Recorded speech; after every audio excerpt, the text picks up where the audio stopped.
Hi, I'm Alex. I aced both my Economics 101 and Accounting 201 classes in college when I was getting my Bachelor's in Business Administration degree. Now, this part of the video will not be scripted, but the rest of it will be, just to keep myself on track.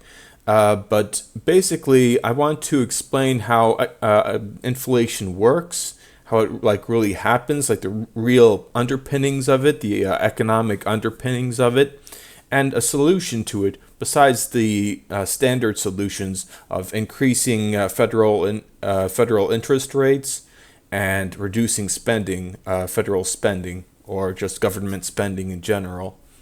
I hope you enjoy, and I hope you don't mind my microphone being exposed. It's an old thing, but it works fine. This is a supply and demand graph. The price chosen by a seller seeking to maximize profit is here. Market equilibrium. I'll explain it later. This is the graph with inelastic demand, demand for a needed product such as bread or gasoline. Every year, supply decreases as businesses seek to earn more money from repeat customers. During the 2020 pandemic, supply further decreased as people followed orders to quarantine. You can see that the market equilibrium has increased in price, but only slightly, by say 1.5%, just about. When the general quarantines ended in 2021, consumers got tax credits, increasing their demand. They also rejoined the workforce in droves, bringing unemployment low and thus adding even more demand. Now you see market equilibrium at a much higher level than before. Why does this happen? Profit. Businesses operate to maximize this function of revenues minus expenses.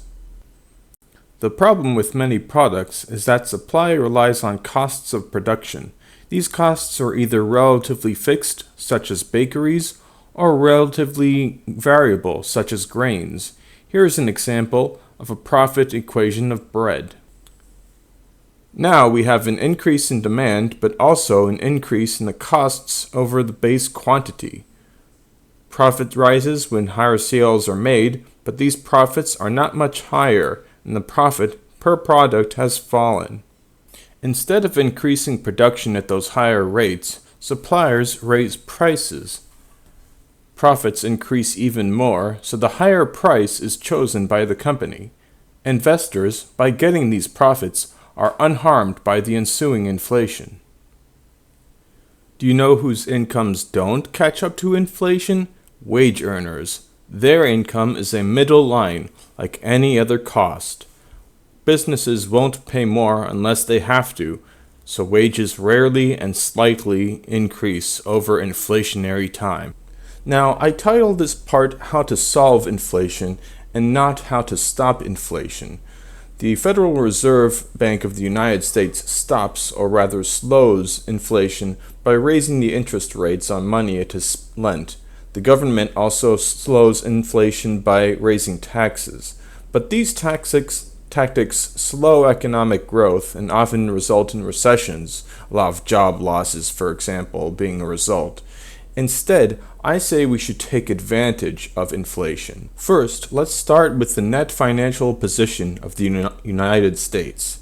It's about 125 trillion. That's how much entities own minus how much they owe, assets minus liabilities. If Congress bought every resident $300,000 worth of investments such as stocks and corporations, the total would be 97.5 trillion. Congress can pay that amount according to modern monetary theory. Note Alan Greenspan.